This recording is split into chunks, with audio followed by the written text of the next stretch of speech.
and whatever, you've got to create ownership, and you have to ensure that the work is enmeshed in their life to an extent that no other company will offer. I think that's a terrific answer again. You know, Infosys, as director of IT when they shifted to Chandigarh, the number one reason why they came to Chandigarh is when they found that they would get the right people. You know, the land, the city, the connectivity, everything comes second. Infosys or Wipro, the like, would go where they have people. And they found that Chandigarh had right people who were presently going to Bangalore to work for them. The other thing is that they have the best training facility for new industries in Mysore, where I have happened to visit. And people who are inducted into Infosys, they undergo the kind of training which no one does. And just for that training, many people join Infosys today. And unfortunately, many of them leave, just having maybe completed a couple of years. But this company is a great example of how a startup becomes a mega company and very inspirational company for everyone else. And of course, with great people at the helm. But sorry to interrupt, but Infosys also never thought it came right. Now that I'm doing work there, I can share this example. Anything or everything?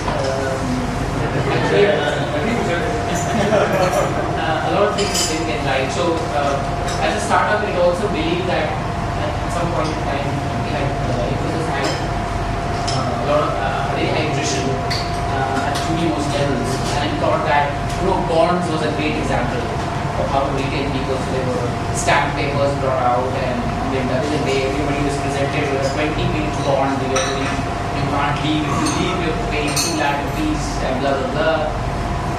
All of us knew that the bonds are untenable in court. Okay, make them sign the bond, file the case if the person leaves, and etc. So Infosys had a lawyer whose job was to file cases against people who kept. So, and my job was to help the lawyer in filing his cases. I was up to here because there were some parents who would come to us and say, "We'll pay the bond, but don't file the case." And so suddenly, money started piling up. There were checks being written, and there were parents who were, who couldn't afford it. So they'll say, "Abhi hamare paas 10,000 rupees aap lijiye." Then they'll come back after 2 months, give another 20, then they give another 10. So now that became a kind of a conscience issue with us, because Infosys was not in the business of making money through bonds. It was in the business of making money through software exports.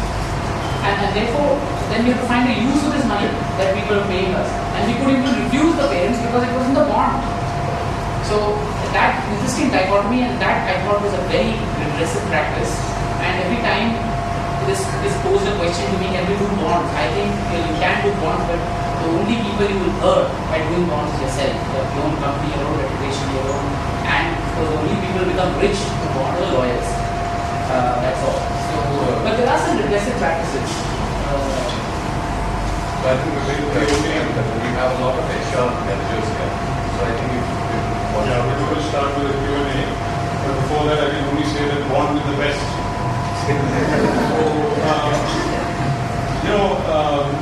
Questions, and you can just introduce yourself and ask a specific question of that.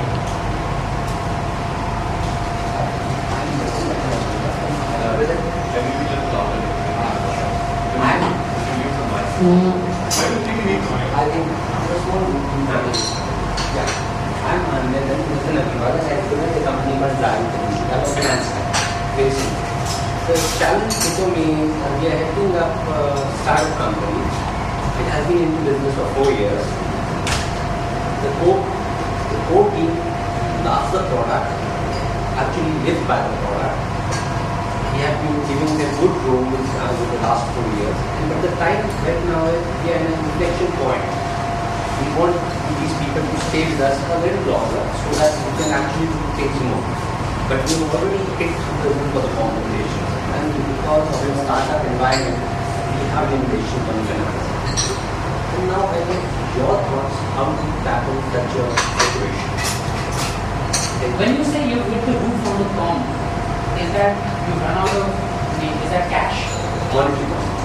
So, right, monetary compensation. So, what is your compensation? What may I please ask? I mean, what do you include in your compensation? Is that salary alone? Yes. So that's all monetary compensation. I don't take into account the payouts to my people. So then, I think, and to be honest, salary is a very narrow definition of compensation. Okay? So it is narrow because it has a limitation of budgets, and I mean it's not a startup problem. Every company has that problem. And going back to my favorite company, sitting on a cash pile of $4.2 billion, which is roughly 20,000 crores, and not getting increments this year. I don't know how that can be, but it is.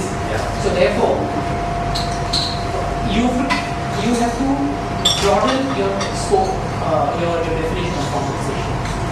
So how do you build ownership for these people that believe strongly in the product? Can you think about stock options? Can you think about stock options? Can you think about share purchase? Can you show them and with appropriate exits? Because people think that for a small company, stock options are only on paper, they're worth nothing. But if you show them proper exits and cash attached to that, that's a great motivator for people. And I'm assuming money is the issue with most things. That's one part. Second, you have to think of innovatively using your cash. So for example, other benefits. For example, a car.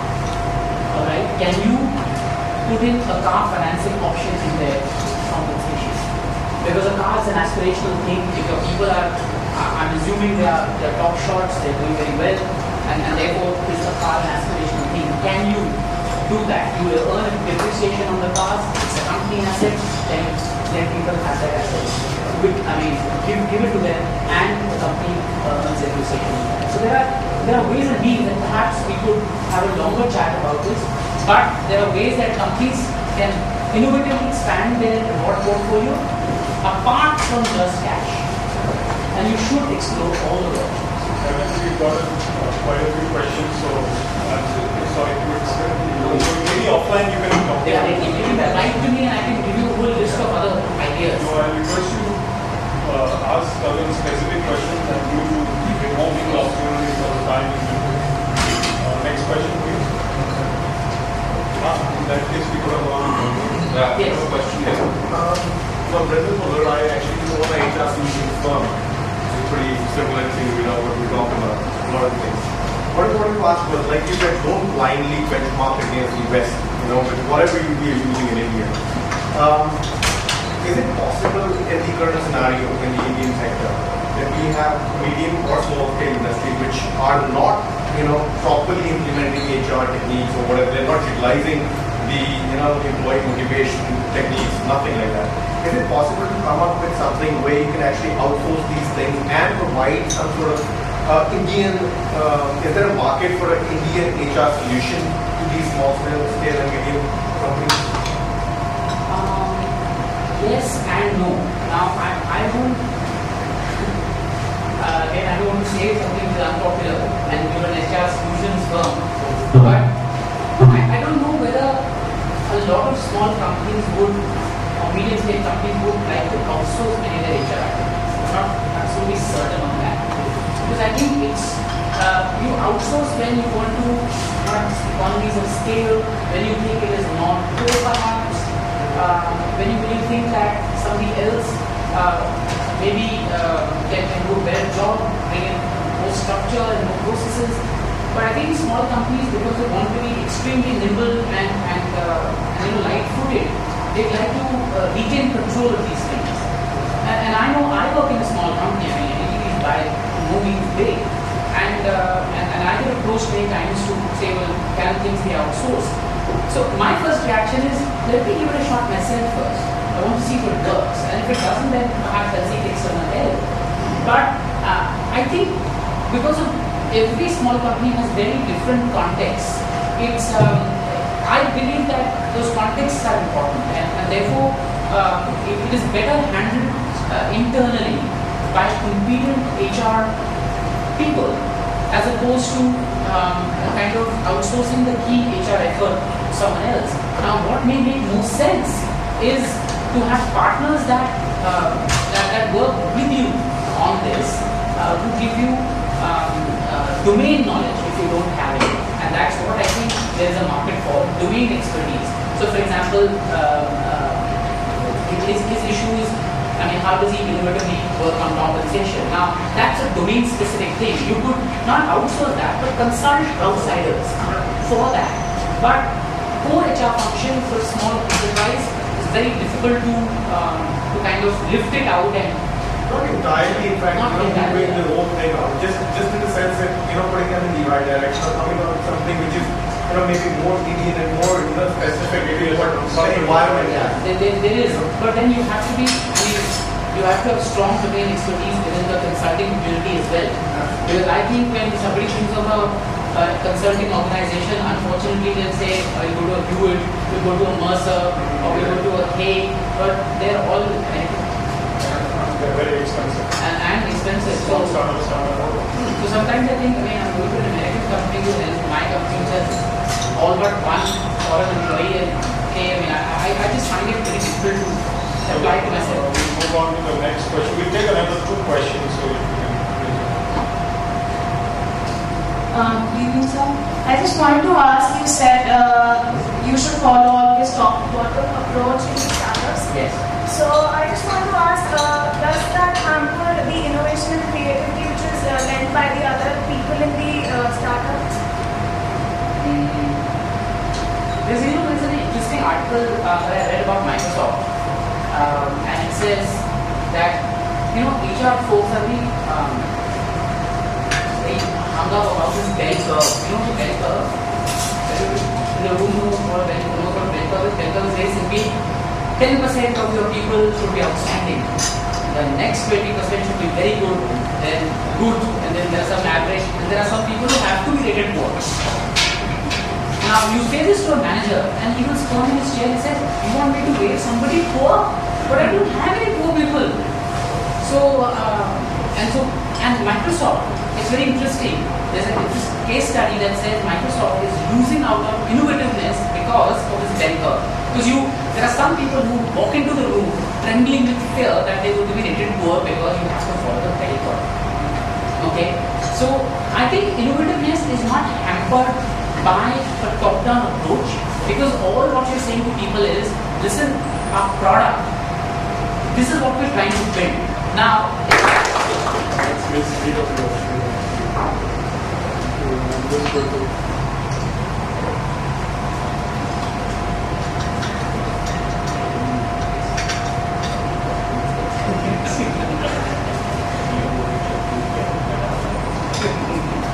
you go, and why don't you come here for a picture with me? That's really great. No, perfect. And this is about moving on and changing jobs. So, HR. So I promised myself I'm not going to read it till I get it autographed by him. Okay, this today. So this weekend is going to be. Please. Thank you. Thank you. Thank you, sir. Maybe Monday I'll give you a copy. I'm sure to get a copy. It's sold for Interesting 6,000 copies and it's a humorous tale. So if you haven't read it, move on, money is your home. And final word, of course, final word is yours. My session is obviously not to offend anyone, but I really thank Gagan for making it to Chandigarh, especially, and also his colleague Himanshu Khan.